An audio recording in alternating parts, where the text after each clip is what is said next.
Rugby Championship, the second game of the second round was the Wallabies hosting the Pumas from Brisbane. Wallabies have got the job done, 16 points to 10. Pretty low scoring affair in the end. Fair few knock-ons in this game. It was pretty scrappy, but a much needed win for the Aussies in terms of the Rugby Championship. Pumas will feel pretty disappointed that they weren't able to keep up recent performance levels. It's probably the worst we've seen from the Argentinian guys for quite some time. So on the bright side for them, I guess they'll be happy that this happened before the Rugby World Cup, and it gives the coaches something to work on before then.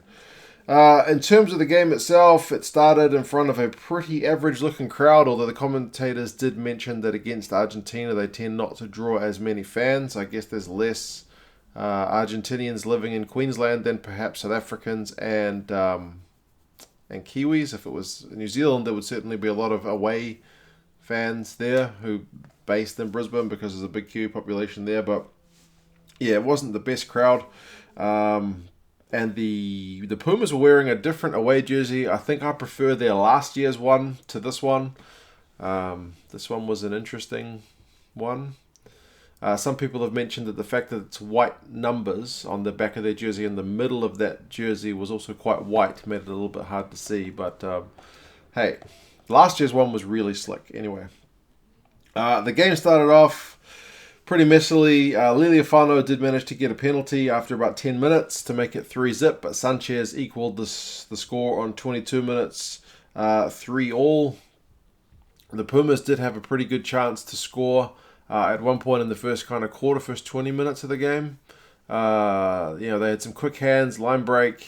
Lazana, I think, got a ball from Kubeli, but they weren't able to finish off the try, and eventually they knocked it on. So it was kind of a golden opportunity wasted for them. And eventually it was the Wallabies who got the first try. It was through Reece Hodge. It was from a scrum move. The ball ended up going to Korobidi. They used Karevi as kind of a dummy runner. Beale ended up with his hands on the ball as well. He fed it to Hodge, who went over for the try. He had to do a little bit of a jinx step because I think it was Mojano trying to cover two guys. He did it all right, but not enough to stop Hodge from getting over the line. They kicked the conversion, made it 10 points to 3. That's how it was at halftime. It wasn't slick by any means. There were a lot of knock-ons, as I said, so it was pretty messy. I did live stream this one, so as we were doing the stream, the conversation often veered off from the game itself because often there wasn't that much going on. But I'm not sure if part of that was the conditions. I know it can be a wee bit greasy up in Queensland, but hey. Second half starts off, couple of penalties to the Wallabies, 41 minutes, 50 minutes, make it 16 points to 3. And then there's no scoring right up until the end.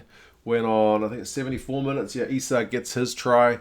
The Pumas get a line out like 7 meters out. They maul it up. The maul gets dragged down and they get advantage. But as soon as the ref calls advantage, Issa just picks up the ball and goes straight for the line and he gets it over. He's pretty much untouched. So a great little bit of heads-up play from him to spot that gap and to take the try.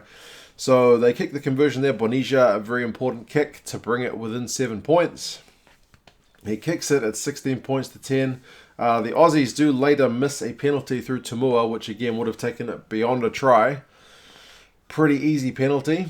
Tamua missed that one. So, yeah, not the best kick. But it didn't end up costing the Wallabies in the end. They were able to get the ball out from a scrum right at the death. And they got the win 16 points to 10. The Pumas do get a bonus point in this game. They've got 2 bonus points now, but they are bottom of the log. They are 4th. The Wallabies are 3rd on 4 points. They're only 2 points behind the All Blacks, and the South Africans are on top with 7. So potentially the Wallabies could still win the Rugby Championship, but they need the Springboks to lose next week, and the Wallabies need to beat the All Blacks. So their fate is definitely not in their own hands, but I guess it's nice that in a 3-week competition we've still got 3 teams who can win it. And the fact that the bottom team has picked up losing bonus points in both games, I guess speaks to how close some of these teams are this year in the competition. Some of the stats, I mean, I'll give you one stat. There were 20 scrums in this game. 20. So not all of them were packed down first go. There were some resets, and if you think it's about a minute for each scrum, plus the faffing about that they do between them, that's a large chunk of your game there. In comparison, the New Zealand-South Africa game had 12, so it's not quite double, but it's a fair few scrums in that game. But there was some action as well. Run meters 445 to 516, so the Pumas actually had about 50 odd, 60 more run meters. Turnovers conceded, both sides very guilty of not looking after the pill. 30 to the Pumas, 24 for the Wallabies. So again, getting turned over, dropping the ball, kicking errors, just all kinds of errors. Defensively, both sides will need to step up next week. If the Wallabies are going to win the Rugby Championship, they'll need the Pumas to step up, and they themselves will need to step up because tackling percentages were 74 for the Wallabies, 79 for the Pumas. So below 80 at test level generally is not going to get the job done. 99 tackles for the Wallabies, 97 for the Pumas. So pretty even defensive stats over the course of the game. But I mean, if you look at, again, I shouldn't be comparing it again to that same game. But the New Zealanders tackled 89% against the Box, and the Box tackled 86%. So it's just lifting the game up that next level, which both sides need to do. Again, there were a few new players in the teams this week. Both coaches had reworked their squads slightly, so that may be partially a factor of that as well. One good bit of news for the Aussies, their scrum was able to get a fair bit of dominance over the Pumas. The Pumas scrum has not been good. It is something that they will need to get right before the Rugby World Cup. I'm as excited as anybody to see how far the Pumas can go in the Rugby World Cup. The Jaguares have been so good. The Pumas look to be coming a long way, but you need to get the scrum right. Even if it's not going forward, as long as it's stable. But right now it's not, and it's conceding penalties, which is costing them points. It cost them points in this game. I hope Ledesma can work some magic to fix that up before the Rugby World Cup. He's still got a few games to get things right. Penalties conceded were 8 to the Wallabies, 6 to the Pumas, so relatively low compared to the other game. Possession territory pretty even. The Wallabies slightly more possession, the Pumas slightly more territory, so again pretty even. In terms of individuals, Korobedi actually impressed with ball in hand. He had 77 run meters, beat 4 defenders, had 2 clean breaks and 2 offloads. Mojano was the top run meter getter for the game. He had 91 run meters, 2 clean breaks, and 6 defenders beaten, so he is a classy operator.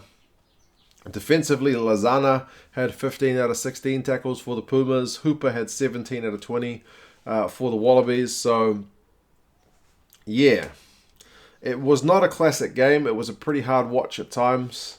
But again, it was close at the end. Thankfully, there was a bit of drama. Without that Issa try, I think the game would have just really fizzled out. But the fact that the Pumas were able to score that try did give the game a bit of spark towards the end. And then Samoa missing that penalty kept them alive right until the death. So, yeah, both games this week, the Springboks All Blacks one and this one, both sides, all 4 sides have been guilty of making too many errors. I guess, again, it's only the second week of the competition, but it's only a 3-week comp. There's a bit of a break now, so the coaches get a chance to work on things. But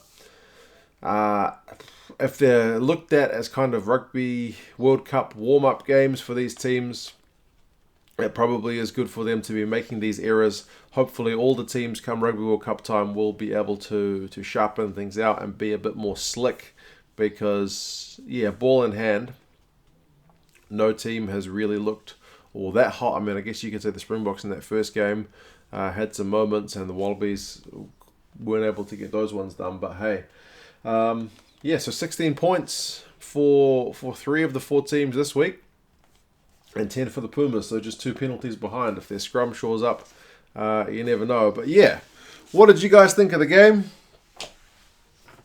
Was there some stuff that I missed? As I said, I was live streaming that one. So, yeah, sometimes there's stuff that I miss that when I'm looking at the chat. But, yeah, as I said, you guys let me know your thoughts on the game. 3 teams still alive in terms of the championship for the Rugby Championship. Wooden Spoon, I suppose, could still go the Wallabies' way. We will see. Still plenty of stuff to pan out. You guys let me know your thoughts. I'll talk to you again soon. See you later.